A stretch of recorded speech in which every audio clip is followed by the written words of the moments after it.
Listo. Entonces empezamos el estudio de los capítulos 24 al 22. Ya al fin lo que es más conocido del libro de Apocalipsis. Entonces empecemos. Vamos a estudiarlo desde las 4 perspectivas al mismo tiempo, entonces tal vez nos demoremos en un par de versículos más que en otros, pero pues bueno. Empezamos con el acercamiento futurista, que aunque es el más conocido, aún así no es unánime, o por lo menos no todos los intérpretes futuristas piensan lo mismo. Empezamos entonces con la visión del trono, la visión del cielo, y dice: después de esto miré y vi una puerta abierta en el cielo, y la primera voz que yo he oído, como sonido de trompeta que hablaba conmigo, decía: sube acá y te mostraré las cosas que deben suceder después de estas.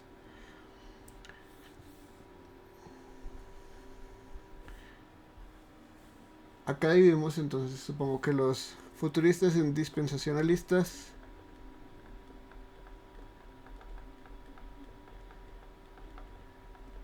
y no dispensacionalistas.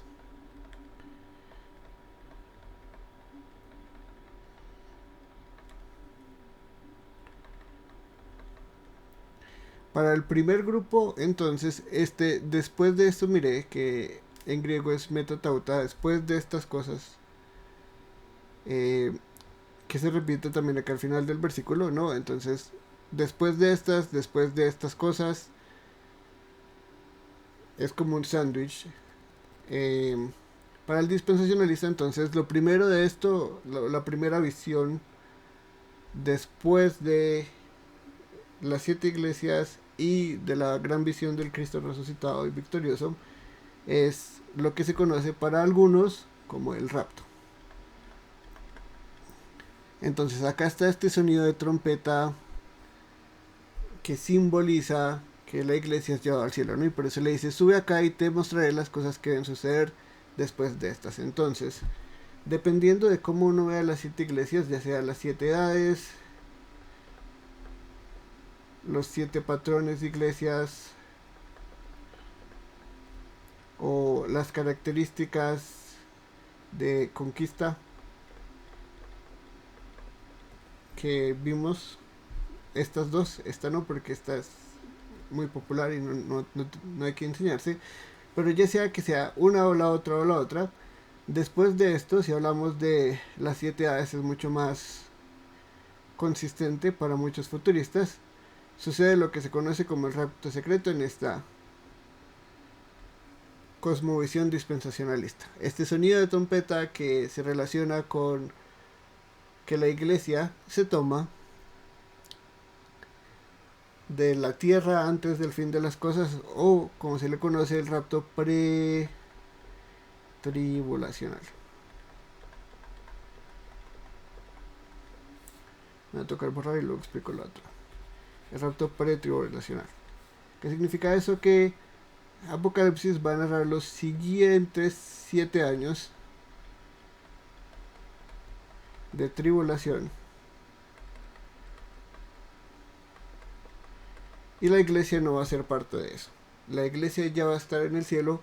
Eso no significa que no va a haber convertidos dentro de la tribulación. Para algunos dispensacionalistas, para otros sí. Es como todo comentario de Apocalipsis, no hay dos comentarios iguales. Cada uno toma cosas que le ve valor, otros que le den valor, y todos hacen sus mezclas. Pero lo que sucede aquí en este primero: después de esto miré y vi una puerta abierta en el cielo, y la primera voz que yo había oído, como sonido de trompeta que hablaba conmigo, decir: sube acá y te mostraré las cosas que deben suceder después de estas. Entre el primer, estas cosas que van a suceder después de estas, y el segundo, hay una transición temporal. No es el mismo tiempo. Muchos lo relacionan, muchos futuristas, con Apocalipsis 1. Escribe pues las cosas que has visto, que esto es Apocalipsis 1, las que son, que para ellos son las 7 cartas a las iglesias, ¿no? Primero está esto que acaba de ver, luego está lo que es en el presente, que son las 7 cartas a las iglesias, y finalmente está las cosas que han de suceder después de estas, que también es esa misma expresión, metatauta. Entonces, los futuristas relacionan estos después de esto y después de estas, que es la misma expresión en griego para todos estos mismos traducciones, y dicen, esto significa entonces que primero está el rapto y luego ya empieza el apocalipsis. Algunos comentaristas, incluso dispensacionalistas, no están de acuerdo con esta interpretación. Por ejemplo, John MacArthur, en su comentario, y me imagino que sus sermones, porque sus comentarios están basados en su sermón, dice que no ve una evidencia en el texto de que acá se esté hablando del rapto pretribulacional o del rapto, o sea, que una referencia directa. Eso no quiere decir necesariamente que no crea que eso sea así, sino que no puede a conciencia decir que eso lo saca del texto.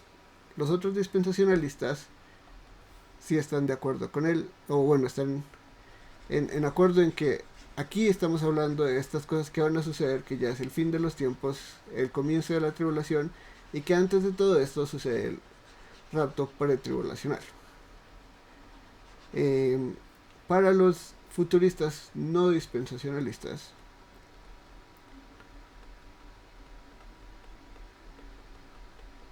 nos encontramos con dos opciones, ¿no? Todos están de acuerdo que estas cosas que van a suceder siguiendo Apocalipsis 1:19 es el fin de los tiempos, porque estamos hablando del futuro. Pero cuando hablamos acá de sonido de trompeta, pues estamos haciendo referencia al mismo Jesús que hablaba como con voz de olas. Y que encontramos aquí, ¿no?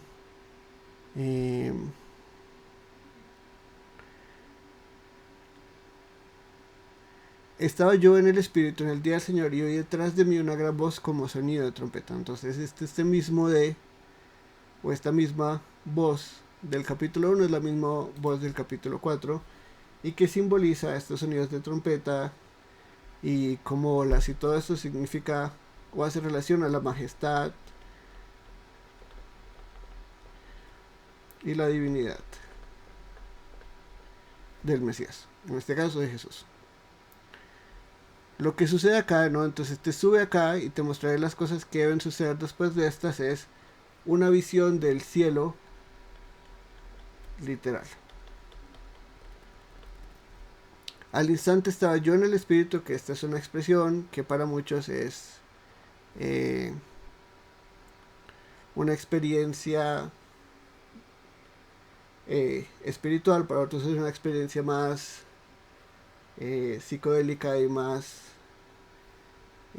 mística, pero para el futurista usualmente esto significa que Juan es transportado, según los comentaristas esto puede cambiar, pero él es transportado al cielo literal, al tercer cielo, dicen algunos comentaristas,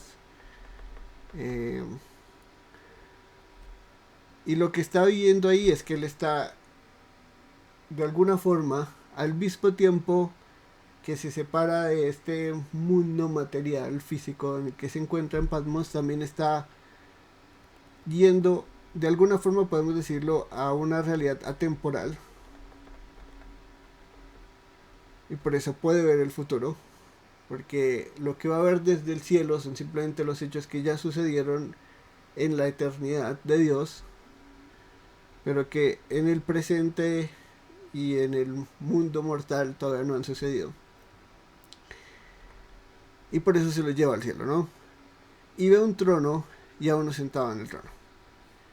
Ya hablaremos entonces de eso bajo las 4 perspectivas, pero esta es una introducción a diferentes variantes de la perspectiva futurista. Todo está relacionado entonces con el fin de los tiempos y los marcadores de tiempo. Estas cosas están haciendo referencia únicamente al futuro. Según la perspectiva futurista, no hay una forma de interpretar esto que haga referencia al pasado, a realidades atemporales y mucho menos a realidades a lo largo de la historia, solo al fin de los tiempos, siguiendo Apocalipsis 1:19. Luego nos dice entonces el historicista: después de esto miré y vi una puerta abierta en el cielo. Y acá el historicista, al igual que el futurista, comparten que esto es un cambio de lo temporal a lo atemporal. Sin embargo, como el futurista tiene una interpretación mucho más literal, cuando habla del cielo dicen que es cielo literal, la mayoría de historicistas dicen se lo lleva a un plano atemporal. No necesariamente significa que ese es el cielo literal, simplemente Juan pasa en su visión de realidades temporales a realidades atemporales, y por eso puede ver no solo el futuro, como diría el futurista, sino toda la historia de la iglesia desarrollándose. Si conectamos esto entonces con el después de esto y miré y vi una puerta abierta en el cielo, esto no necesariamente significa que estamos hablando de un orden cronológico. A diferencia del futurista, que sí lo relaciona con Apocalipsis 1:19 y orden cronológico. Primero Apocalipsis 1, luego Apocalipsis 2 y 3, lo que vio, lo que es y lo que viene después, que es 4:22.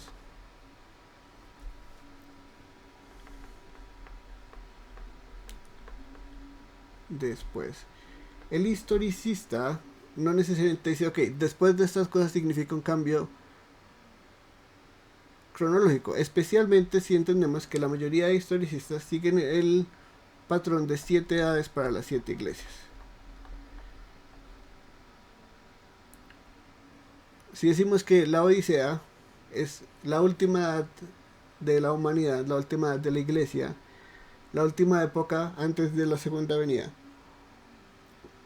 entonces no puede ser que después de esto nos volvamos al campo atemporal y empecemos otra vez la historia desde ceros. Algo que van a compartir también con el idealista, que va a decir esto no es cronológico.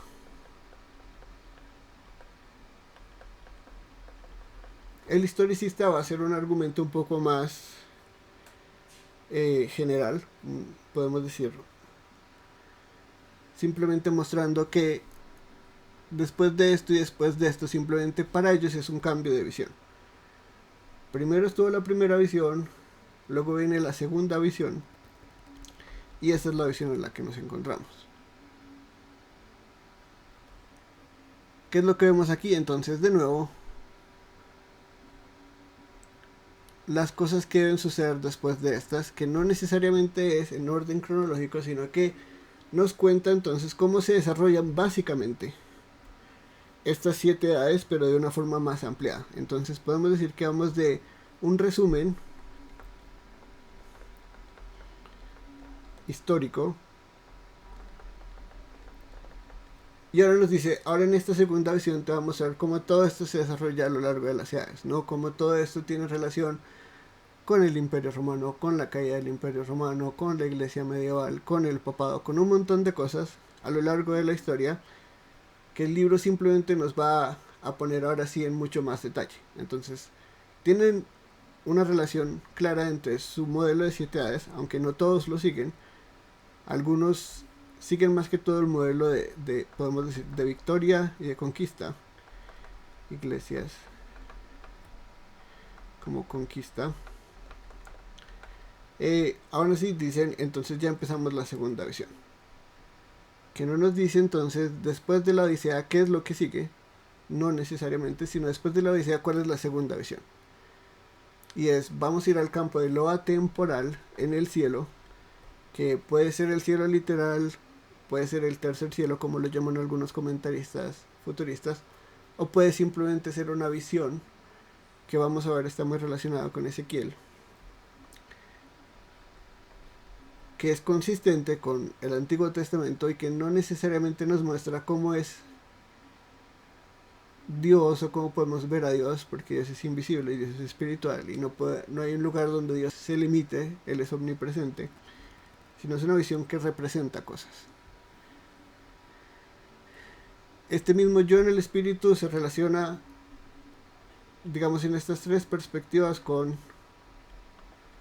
Ezequiel y con, como ya hemos visto en el capítulo 1, algo que se relaciona con visiones proféticas. No es necesariamente que Juan literalmente salió de la tierra, ya sea en espíritu, ya sea en cuerpo, que es algo que algunos futuristas relacionan con la experiencia misma de Pablo, que él dice, conozco a alguien que subió al tercer cielo, no sé si en espíritu, no sé si en cuerpo, no sé cómo. Estos tres simplemente dicen, eso es un aspecto profético. Como diría Bill, el rapto, que no lo utilizaron de alguna forma para burlarse de los futuristas, sino ese rapto del espíritu, o en el espíritu. Es simplemente un patrón del Antiguo Testamento de lo que sucede en eventos proféticos, especialmente cuando se trata de demandas pactales.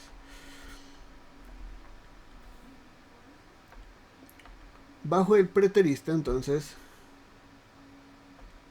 sigamos con el idealista. Entonces, cuando vamos al idealista, el idealista dice, esto no necesariamente es cronológico, aunque estas palabras se encuentran también en Apocalipsis 1.19, como se ve en Apocalipsis 1.19, están relacionadas con el Antiguo Testamento.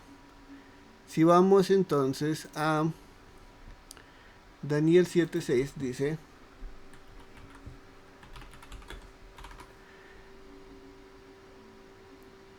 después de esto, que si lo ponemos en la Septuaginta, que es la versión o la traducción en griego del Antiguo Testamento en hebreo, dice,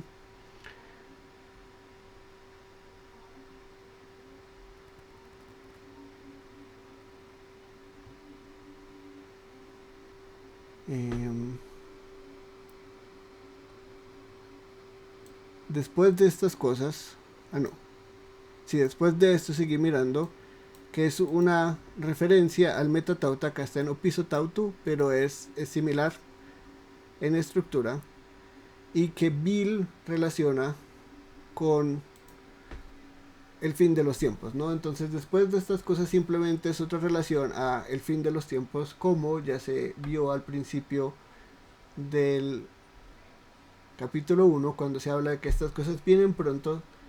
Para Daniel, estas cosas que eran en los últimos días, para nosotros, o para Juan en el presente, ya eran pronto, o engis. Ya estas cosas deben suceder pronto.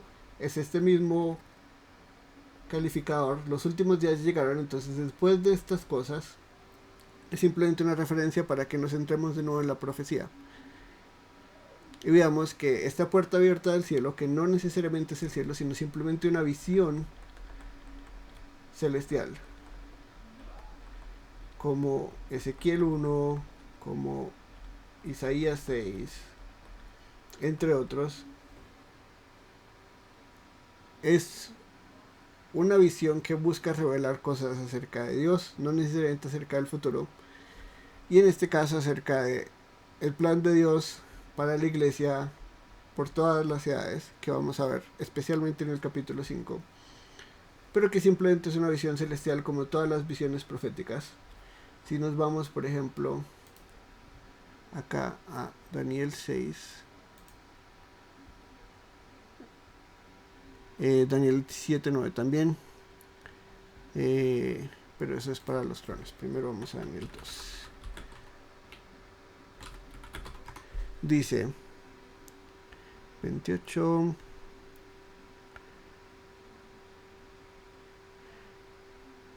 Pero hay un Dios en el cielo que revela todos los misterios. Él daba a conocer al rey Nabucodonosor lo que sucederá al fin de los días. Su sueño y las visiones que usted ha tenido en su cama eran estos. Entonces acá está diciéndole, en los últimos días, ¿no? Estas visiones, que en el caso de Nabucodonosor es un sueño, los sueños y las visiones entonces comunican esta verdad de el fin de los tiempos, no necesariamente como lo ven los futuristas de literalmente el fin de los tiempos, sino toda la era de la iglesia es el fin de los tiempos. Y acá simplemente vemos todos estos patrones que se desarrollan a lo largo de la historia de la iglesia, o la historia redentora, para separarnos un poquito de la perspectiva historicista. No necesariamente acá nos busca revelar fechas exactas que nos va a decir cuándo podemos predecir la segunda venida temporalmente, sino estos principios eternos que nos muestran cómo la victoria de Cristo y las batallas entre el diablo y la iglesia, entre el diablo y Cristo, se reflejan a lo largo de la historia hasta la segunda venida. Entonces, en la versión idealista simplemente tenemos otra visión profética que nos habla de los últimos días, así como en Daniel, y estas cosas que van a venir, ¿no? Que ya son en el presente de Juan y que son el presente para todos nosotros, porque el fin de los tiempos ha llegado, porque Jesús ha resucitado. Porque, como vimos en el capítulo 1, el Cristo victorioso reina, y eso significa que el fin de los tiempos ha llegado. Al instante estaba yo en el espíritu, eso lo vimos igual que en el historicista, entonces permanece igual. Y finalmente entonces pasamos a la perspectiva preterista. Después de esto miré y vi una puerta abierta en el cielo. Y la primera vez que yo había oído, como sonido de trompeta que hablaba conmigo, decía: sube acá y te mostraré las cosas que deben suceder.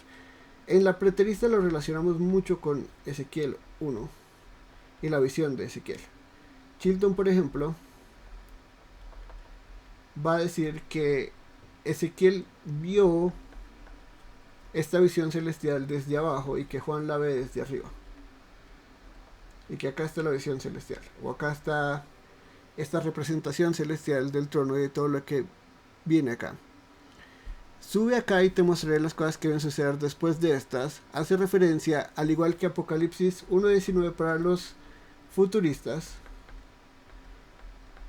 pero no hace referencia al fin del mundo o al apocalipsis, como lo llamamos hoy en día gracias a este libro literal, sino al juicio que viene después de esta gran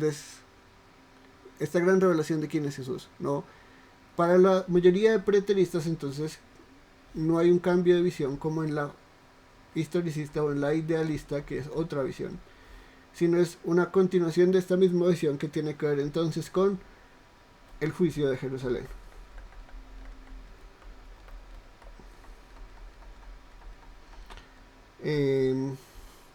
Bossuet, que es un teólogo jesuita francés, dice: el después de estas cosas es una demostración del juicio continuo de Dios sobre sus enemigos. Lo relaciona mucho con Hechos 4 y la interpretación de Pedro de en esta ciudad. Entonces, no solo los gentiles, como fue Pilato, y los romanos participaron en la ejecución del Mesías y ahora nos van a perseguir a nosotros, sino los judíos mismos. Entonces, después de estas cosas, hace una referencia a todo lo que va a suceder constantemente en este libro respecto al juicio de Dios sobre el pueblo judío rebelde,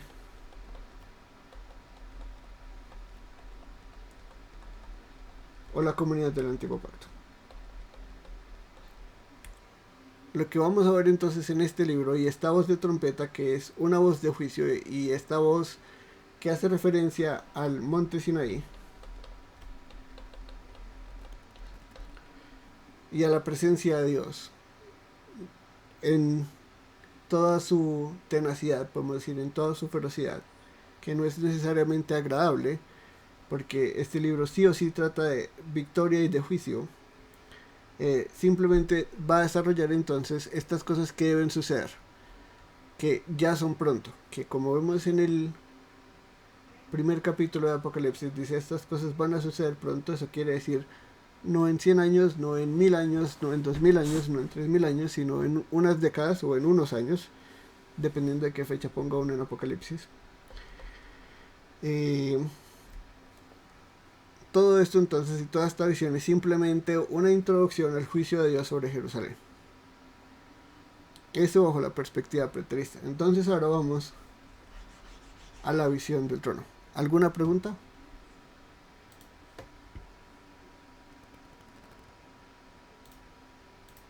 Listo, entonces seguimos. Dice, el futurista dice entonces, cuando vamos a la visión del trono nos encontramos con un trono colocado en el cielo y a uno sentado en el trono. El que estaba sentado era aspecto semejante a una piedra de jaspe y de sardio. Alrededor del trono había un arco iris de aspecto semejante a la esmeralda. Entonces, esto es muy similar a Ezequiel 1, pero los futuristas intentan verlo de una forma un poco más literal y no tanto buscar todas las referencias, aunque sí hay algunos comentaristas futuristas que le ven el toque del Antiguo Testamento. Cuando vamos al futurista, empezamos entonces con una puerta abierta en el cielo y estamos entonces realmente en lo que sería el cielo. Por ejemplo, MacArthur en su comentario va a decir que no hay un lago, y eso lo vamos a ver acá. Delante del trono había como un mar, eso está un poquito más adelante, pero él va a decir, como en Apocalipsis 21 nos dice que en el cielo no hay mar y acá dice que hay un mar, entonces este mar no puede ser literal, porque recordemos, el principio futurista se interpreta literal a menos que no se pueda, y cuando ya no se pueda literal, entonces sí se interpreta simbólicamente. Algo que vamos a ver porque nos dice que en el tercer cielo hay un trono literal, ¿no? Y en el trono está sentado uno, que podríamos relacionar directamente con Daniel 7 y el anciano de días y el hijo del hombre, pero que los comentaristas futuristas en su mayoría relacionan simplemente con una verdad literal. Juan abrió sus ojos, vio el cielo y en el cielo hay un gran trono en medio.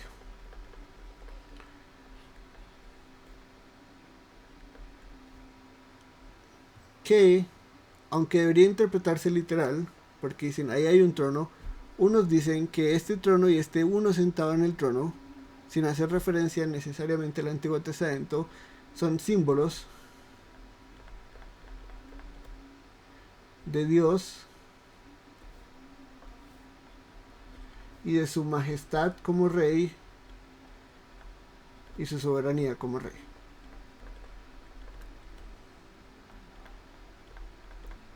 Entonces, de alguna forma, aunque literalmente está viendo el cielo Juan, el trono y el que está sentado en el trono son símbolos, no son literales, aunque podrían serlo, y hay gente que lo interpreta muy literal y dice, acá en el trono sí hay 7 espíritus literales, 7 ángeles literales, y hay un trono literal y Dios está literalmente sentado en el trono. Nos dice, era de aspecto semejante a una piedra de jaspe, que muchos relacionan el jaspe, casi todos los comentaristas, como una piedra cristalina, y relacionan con el diamante, aunque no sabemos realmente qué piedra preciosa es, y el sardio con una piedra preciosa parecida al rubí, que es roja, y la esmeralda pues es de color verde, ¿no?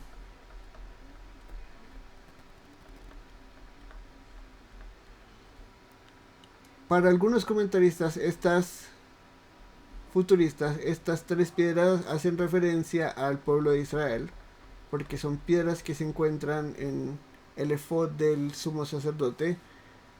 Para otros, en armonía con otras interpretaciones, pueden representar, por ejemplo, el diamante, la pureza de Dios, el rubí, en este rojo potente, la ira de Dios, y el esmeralda muestra su misericordia.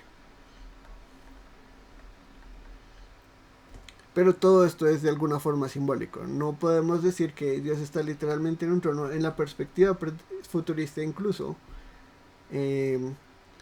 sino que Dios es el Dios, por ejemplo acá haciendo referencia a Israel, a su pueblo que es su siempre amado, o Dios es Dios y sus atributos se reflejan y reflejan como su gran carácter, pero todo esto es simbólico. No hay un trono literal, aunque desde una perspectiva muy literal se podría decir que esto es verdad, porque vamos a ver que hay 24 ancianos, que hay seres angelicales o querubines, o dependiendo de la perspectiva, que son literalmente eso, y que esto ya no lo es. Si vamos por ejemplo a Ezequiel 1, vemos una visión muy similar. Dice: en el año 30, en el quinto día del mes cuarto, cuando yo entré los desterrados junto al río Quebar, los cielos se abrieron y contempló visiones de Dios. Mientras miraba, vi que venía del norte un viento huracanado, una gran nube con fuego fulgurante y un esplendor. A su alrededor, en su centro, había algo como un metal refulgente en medio del fuego. También en su centro había figuras semejantes a 4 seres vivientes, y este era su aspecto. Tenían forma humana, bueno, las caras y todo eso. Algo que vamos a encontrar muy similar en la visión de Apocalipsis. En medio de los seres vivientes había algo como que parecía carbones encendidos en llamas. Eran como antorchas que se lanzaban de un lado a otro entre los seres vivientes. El fuego resplandecía y del fuego salían rayos, y los seres vivientes corrían de un lado al otro del fulgor del relámpago. Miré los seres vivientes y veía que una rueda en la tierra junto a cada uno de los seres vivientes de 4 caras. El aspecto de las ruedas y su hechura era como un brillo de crisolito, y las 4 tenían la misma forma. Su aspecto y su hechura eran como si una rueda estuviera dentro de la otra rueda. Bueno, esto es en Ezequiel, esto es una visión de como un trono carruaje al mismo tiempo.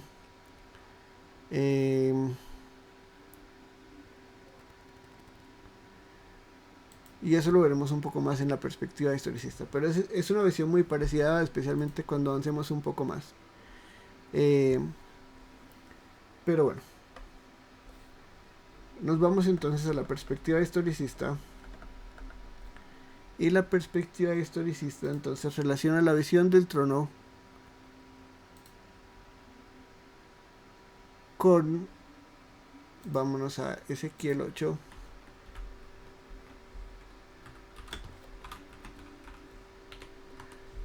Dice: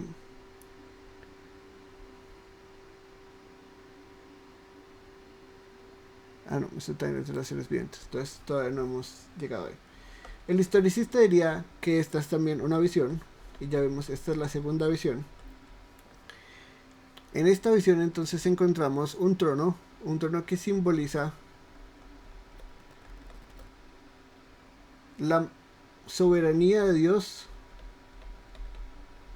no necesariamente su soberanía como su atributo, pero especialmente su soberanía sobre el tiempo.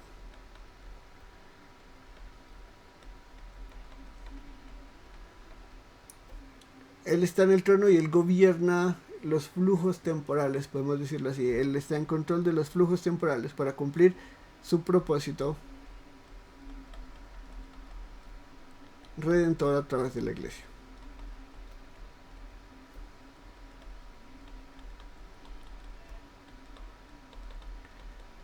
Algo que van a tener estas 4 perspectivas en común, al menos en este versículo, es que el que está sentado en el trono, que hace referencia para unos más directamente a Daniel 7, y el trono son simbólicos. Incluso para el futurista en este punto son simbólicos, aunque unos toman lo de las piedras más literales para hablar del pueblo de Israel. Esto es simplemente simbólico, y cada uno le va añadiendo o complementando estas realidades que para todos son claras: su soberanía, su majestad. ¿Qué es majestad?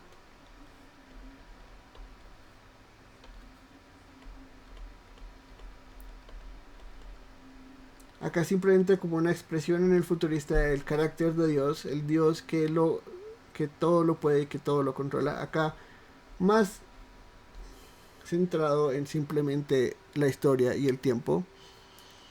Dice, el que estaba sentado era de aspecto semejante a una piedra de jaspe y sardio, y alrededor de su trono había un arco iris de aspecto semejante a la esmeralda.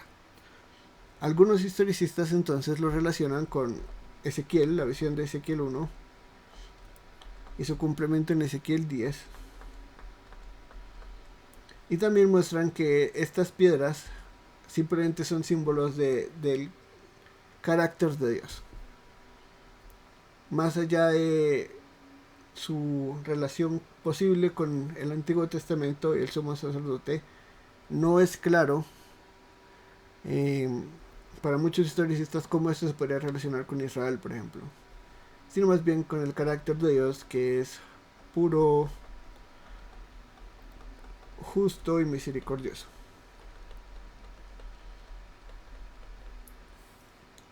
Pasamos entonces al idealista y nos vamos directamente a Daniel 7, que lo hemos visto a lo largo del primer capítulo, lo hemos visto constantemente en lo que simboliza los aspectos de la visión del Hijo del Hombre, y lo vemos aquí de nuevo. Dice,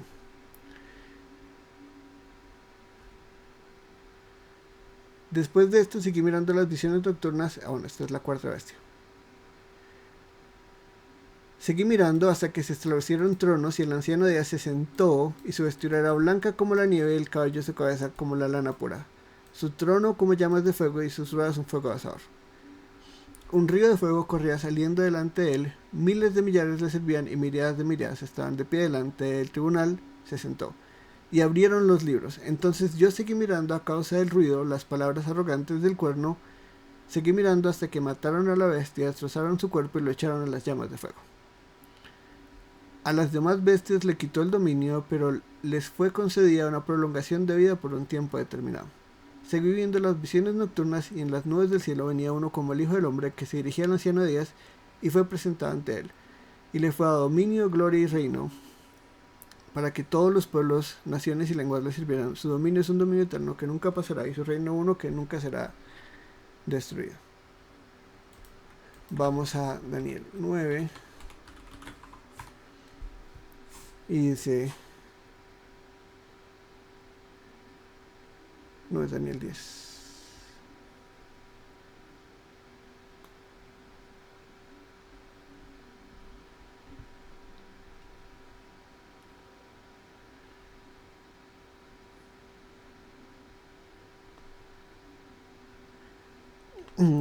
Y en el día 24 del primer mes, estando yo junto a la orilla del gran río, es decir, el Tigris, alcé los ojos y miré, y había un hombre vestido de lino, cuya cintura estaba ceñida con un cinturón de oro puro de faz. Su cuerpo era como berilio, su rostro tenía una apariencia de un relámpago, sus ojos eran como antorchas de fuego, y sus brazos y sus pies como el brillo del bronce bruñido, el sonido de sus palabras como el estruendo de una multitud. Entonces acá vemos estas mismas visiones del principio de Apocalipsis, y relacionamos entonces Daniel y el trono con este mismo trono que vemos en Apocalipsis, que se complementa con Ezequiel y la visión de Ezequiel 1 y Ezequiel 10, sí, pero que principalmente cuando hablamos del trono, el que está sentado en él, que es el anciano de días,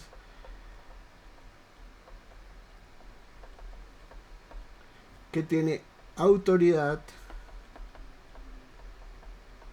y gobiernos supremos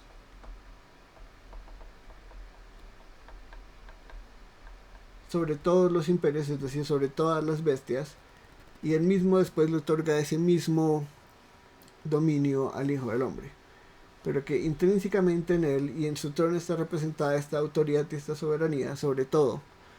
Sí, podemos decir que el gobierno de este anciano, el gobierno que este trono representa, es gobierno absoluto.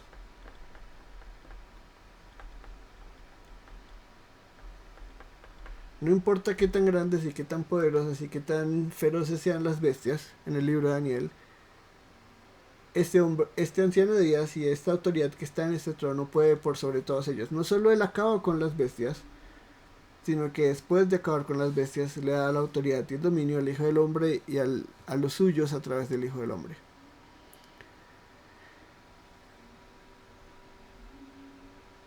El jaspe, el sardío y la esmeralda representan entonces también estas realidades de juicio. El sardio, y que hace referencia al constante juicio de Dios sobre los impíos, sobre sus enemigos. La esmeralda, su misericordia sobre los perdidos que reciben misericordia y son traídos a su pueblo. Misericordia. Y podemos decir que el jaspe o el diamante hace referencia así a su pureza y a su santidad.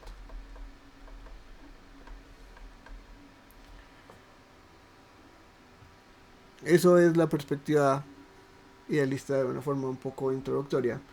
Y entonces terminamos con la visión del trono desde la perspectiva preterista.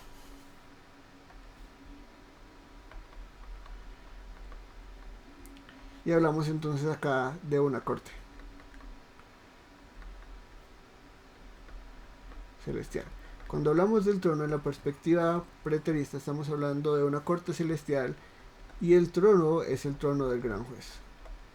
Que sí, el trono también significa soberanía, que sí, el trono también significa majestad, pero que en el contexto en el que vamos a ver el libro de Apocalipsis, vamos a ver todo el juicio de Dios derramado sobre la gran ramera que ha corrompido a los pueblos con su inmoralidad sexual, y cómo esto se refleja a través de la historia. Y lo que vemos acá entonces es una corte celestial.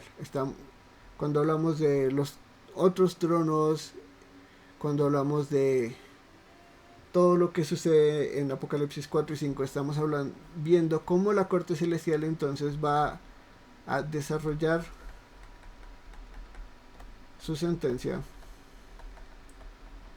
contra la comunidad del Antiguo Pacto.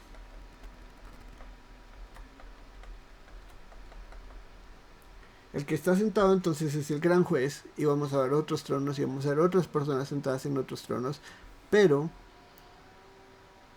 acá ya estamos entonces en el juicio, de alguna forma podemos llamarlo el juicio final, no final de que es el juicio en el fin de los tiempos, el juicio en el día final, sino es el juicio último y definitivo en la comunidad hacia la comunidad del Antiguo Pacto. Cuando vamos a Ezequiel, por ejemplo Ezequiel 8 al 11, que es importante toda esta unidad, vemos una visión del templo y vemos cómo Ezequiel desde el templo ve la desobediencia del pueblo de Dios, ve cómo la comunidad del Antiguo Pacto merece el juicio de Dios. Si bien en medio de esta sección en Ezequiel se promete redención, eso no elimina el juicio que Dios promete sobre el pueblo de Israel, o más específicamente sobre el pueblo de Judá, porque Israel ya cayó hace mucho, y que muestra que ellos siguen en las mismas costumbres, siguen yendo en contra de su Dios, siguen haciendo esas prácticas, y que esta misma realidad aplica para la comunidad judía del primer siglo, que no solo continúan con prácticas, podemos decir, no tan inmorales como las de el pueblo de Israel en los días de Ezequiel, pero igual de mal. Cuando vamos a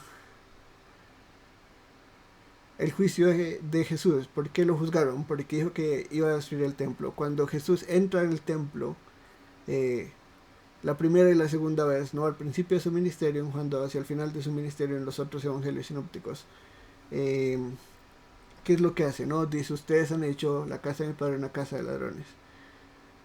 Constantemente Jesús ve la práctica de la religión judía más alejada de Dios y más centrada en ellos mismos, sino una oración al templo como ídolo que una oración al Dios verdadero. No, y lo ponen ejemplos. Cuando dice, ustedes quedan en el templo, ven más sagrada la ofrenda que se da y no el altar que la purifica o el templo que lo purifica. Ellos tienen todos sus roles al revés, Y si lo vemos en la historia de la iglesia, en el libro de Hechos, vemos que esto es el constante eh, patrón del pueblo judío. Ellos son los primeros perseguidores de la iglesia. Bossuet entonces dice, acá entonces vemos el juicio de Dios reflejado primeramente en sus enemigos, los judíos, y luego esto es como un arquetipo para el juicio final de Dios contra todos los gentiles al final de los tiempos.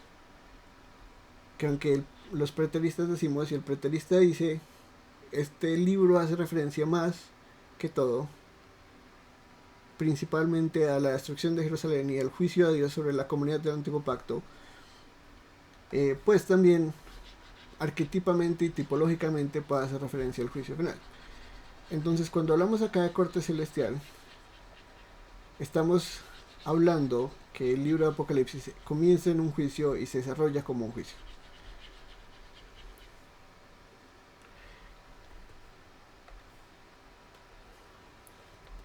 Uy, mi pulso.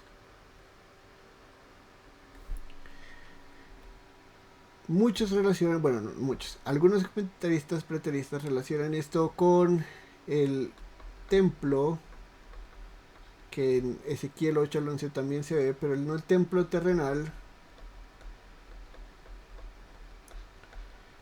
sino el templo celestial, que es el modelo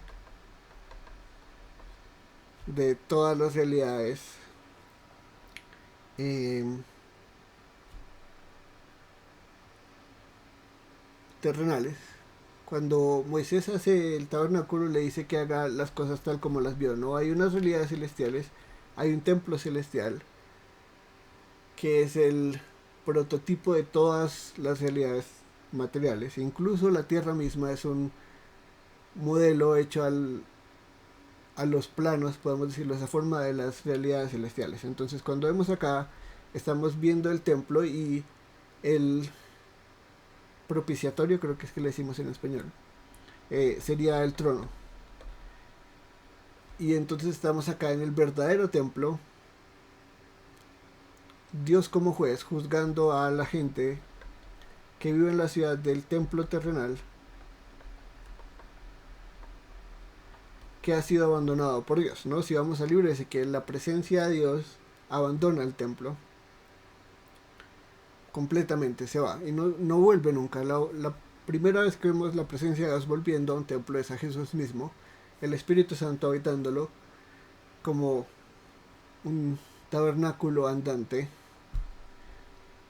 Esto es entonces en Chilton, un preterista, lo que estamos viendo acá. Estamos viendo la corte templo, donde vemos al juez, que es el rey supremo y el sumo sacerdote supremo,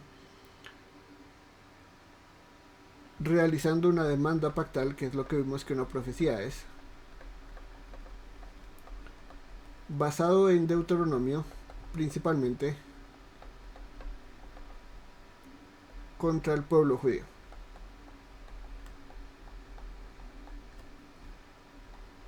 La comunidad del Antiguo Pacto, la misma cosa. Esto es el pueblo judío del primer siglo,